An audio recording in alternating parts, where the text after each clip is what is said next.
In top level Overwatch, you might have noticed that teams often employ Tracer and Double Shield, and you might be puzzled by that pick. After all, Tracer is a dive hero, so you would expect that she's only good in a dive comp. But why is she good in Double Shield, a comp that plays at long range and can barely support Tracer in the backline? And the answer has to do with map control. Double Shield is a comp that wants to play split and control the map.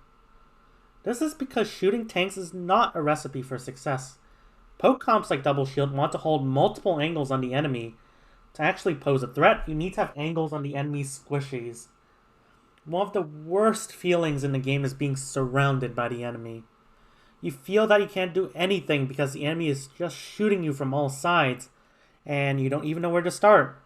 To win a fight on Double Shield, you not only have to establish angles of your own, you also have to make sure the enemy doesn't have too many angles on you. But where does Tracer come into this equation? Let's take a look at Tracer's strengths. Tracer's mobile, which means that she can use flanks to quickly access enemies while taking poke.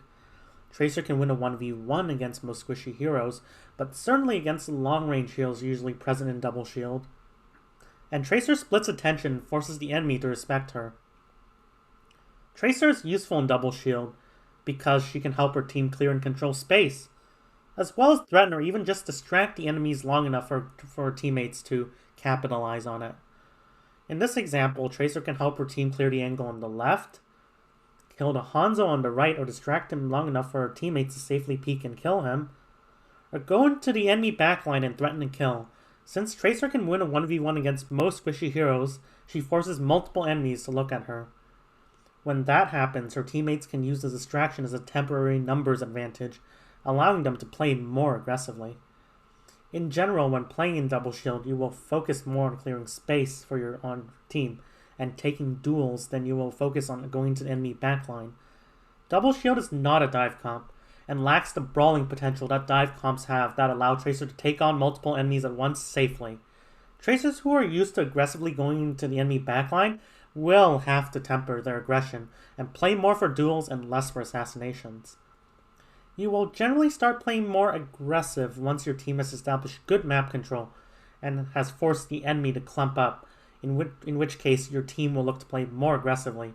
Suddenly, looking at you is expensive, and the enemy team will be punished more if they try to deal with you. And this doesn't only apply to the Double Shield mirror. Tracer is useful against most dive comps as it can harass enemy flankers and prevent them from diving your backline without taking significant damage. And I say most because against ball Tracer comps, particularly if they have a Zen, it might be very difficult to run Tracer.